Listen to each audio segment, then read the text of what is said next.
Sejurus, pesawat tersebut menjunam di kawasan air cetek. Lokasi berkenaan menjadi tumpuan orang ramai kerana ketika terhempas, ia dikatakan menggegarkan kawasan itu. Malapetaka tersebut kemudiannya dikenali sebagai peristiwa Double Six sempena tarikh kejadian itu pada 6 hari bulan Jun 1976.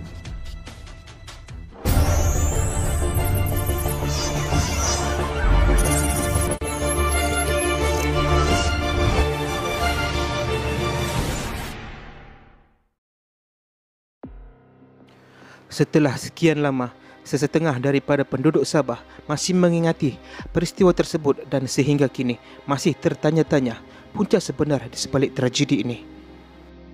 Kapal terbang yang dikatakan berlepas dari labuan itu telah jatuh dan terhempas di daerah Sembulan ketika menghampiri lapangan terbang antarabangsa Kota Kinabalu, Sabah. Naas itu telah membunuh kesemua penumpang yang berada di dalam pesawat terbabit, termasuklah Tun Fuad Stephen yang merupakan Ketua Menteri Sabah pada ketika itu. Manakala penumpang lain yang berada dalam penerbangan tersebut ialah Menteri Datuk Saleh Sulong, Datuk Peter Mojuntin, Chong Tin Vun dan Penolong Menteri Darius Binion. Turut terkorban Setiausaha Kementerian Keuangan Sabah Datuk Wahid Peter Andau, Pengarah Unit Perancang Ekonomi Sabah Dr. Syed Husin Wafa, Isa Atan, Setiausaha Sulit kepada Tengku Razali Hamzah, Korporal Said Muhammad, Pengawal Peribadi kepada Tun Fuad Stephen dan anak sulung Tun Fuad Johari Stephen. Punca sebenar di sebalik kemalangan itu masih tidak diketahui. Selepas kemalangan, terdapat dakwaan bahawa kemalangan tersebut merupakan perbuatan khianat kerana keadaan politik ketika itu tidak menentu.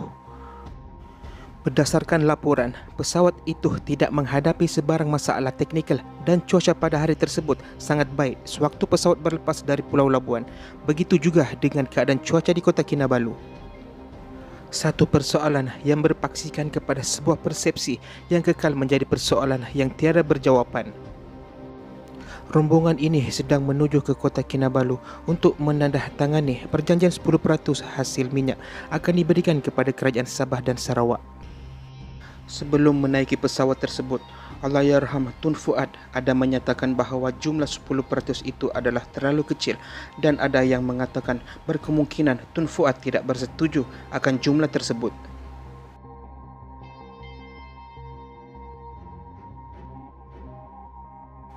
Yang Mulia Tengku Razali Hamzah telah pun duduk dalam pesawat tersebut bersama-sama rombongan lain.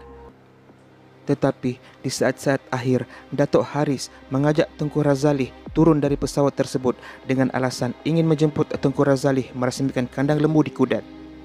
Sedangkan ketika itu, Tengku Razali dalam perjalanan untuk melihat sejarah besar negara ketika itu, iaitu sesuatu yang terkandung dalam Perlembagaan Malaysia Perkara 20, tetapi beliau memilih untuk melawat kandang lembu di saat akhir.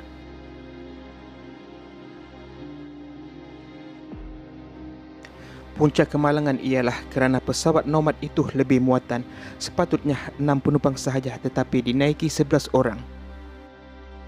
Juru terbang gagal menaikkan sayap pesawat untuk diselaraskan dengan tekanan minyak dan akhirnya menyebabkan kemalangan.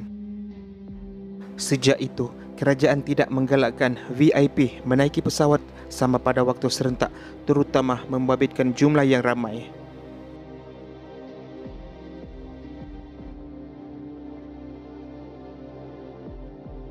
Presiden Parti Maju Sabah SAPP, Datuk Yong Teck Lee menggesah kerajaan supaya membuka fail nahas pesawat Nomad 6 Jun 1976 itu untuk siasatan terperinci dan kajian berterusan punca nahas pesawat tersebut. Timbulnya gesaan untuk dibuka fail siasatan semula tragedi ini adalah ekoran daripada Tengku Razali Hamzah dengan menyatakan bahawa beliau keluar dari pesawat itu pada minit akhir dan tindakan itu telah menyelamatkan nyawanya setelah pesawat itu terhempas di Sembulan. Datuk Yong Teck Lee begitu berminat dengan peristiwa ini dengan berhujah bahawa pada kebiasaannya ahli pengkaji sejarah dan ahli forensik akan menyiasat semula kemalangan, jenayah dan kejadian lama yang tidak dapat dijelaskan. Ketua Menteri Sabah Datuk Musa Aman persoal motif sebenar Presiden SAPP Datuk Yong Teck Lee dalam perkara ini kerana selama 30 tahun ahli keluarga yang terlibat dalam NAS 66 ini tidak pernah meminta supaya kes ini disiasat semula dan beliau khawatir apa yang dilakukan oleh Datuk Yong Teck Lee ini bermotifkan politik.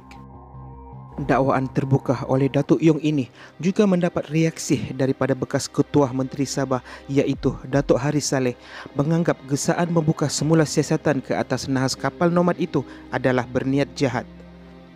Datuk Haris juga menyifatkan dakwaan Tengku Razali dikeluarkan dari pesawat malang itu dalam minit akhir adalah tidak benar dan bercanggah dengan fakta. Dalam soal ini, Datuk Haris menjelaskan Tengku Razali tidak pernah dijadualkan terbang bersama-sama dengan Tun Fuad Stephen ke Kota Kinabalu. Tengku Razali bersama-sama dengan Tun Rahman Yaakob dijadualkan terbang ke Kudat.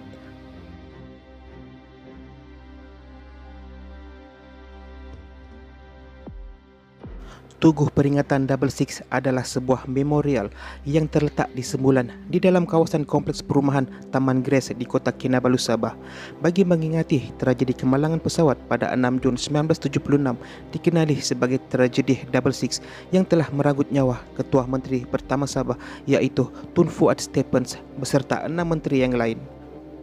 Anak jati Sabah digesa menilai secara positif sumbangan pemimpin negeri itu yang terkorban dalam nahas pesawat nomad pada 6 Jun 1976 lalu kerana tanpa mereka Sabah tidak mungkin sehebat hari ini.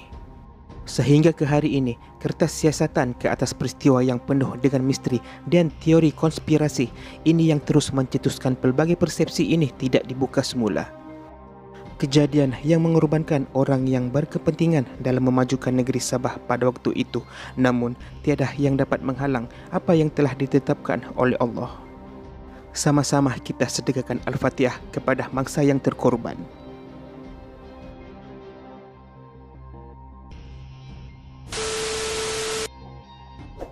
Sekian, salam hormat.